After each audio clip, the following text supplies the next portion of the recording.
Hello and welcome to Big Tech Tutorials. Today we are going to show you just one of the ways that you can get an image inside of text. To start off our project, we are going to go with File and New, and here's where you can choose all the settings that you'd like for your project.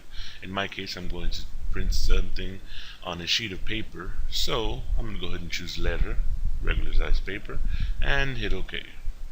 Now by default, it goes ahead and fills it with white. So I don't want that. What I want is I want a black background. In order to achieve that, you can go ahead and choose the fill tool and fill it with black, or there's a shortcut. And the nice shortcut here in Windows is to hit Alt and Backspace for your foreground color and Control and Backspace for your background color. I want the foreground color I have selected right now, which is black, so I'm going to choose Alt and Backspace, and there we have it, a black background.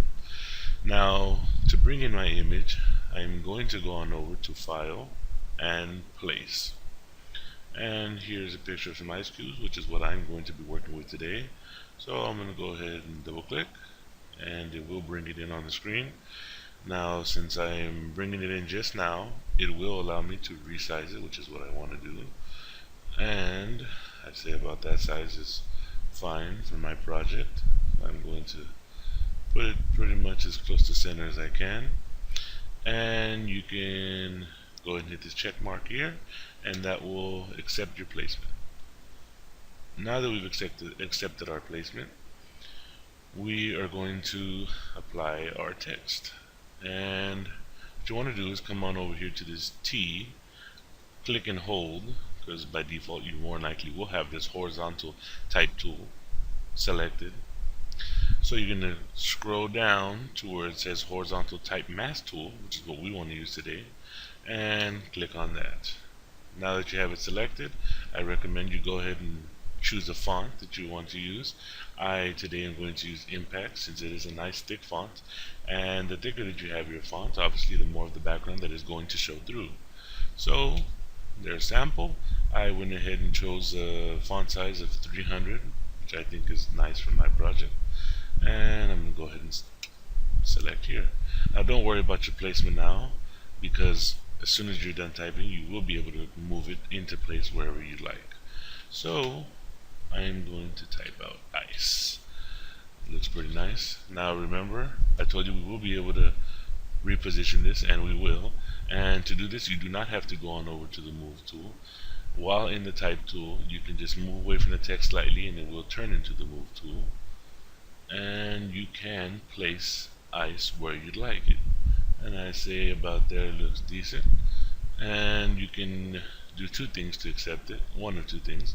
You can select this check mark up here, which will accept it, or you can just as easily go over here to your layer and click on your background, which in our case is this ice cubes. Click on it, and there we go. We have our selection. Now while you have your selection and you have this active, you can go here and just hit add layer mask, and there you go. You have an image inside of text.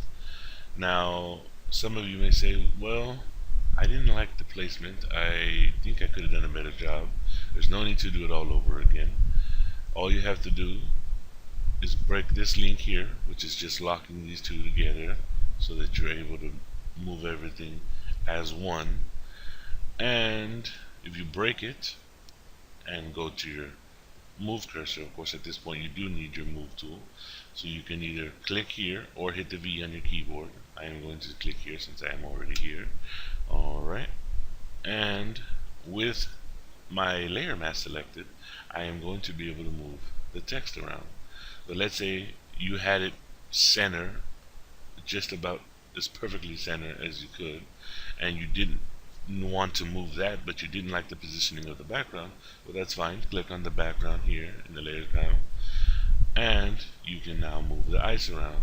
And I say that looks a little better there.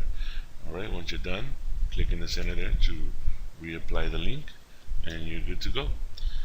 Thank you guys for coming to Big Tech Tutorials, and please be on the lookout for my next tutorial, which will be the same project almost, with a little bit of variation. And the variation on that one will be that you will be able to edit the text in case you, let's say you have this background and you have 4 or 5 different clients that want that same thing but with different wording. Well, you can go ahead and click on the text tool, click here, rewrite your text, and everything will stay the same. Thank you, and have fun placing images inside of text.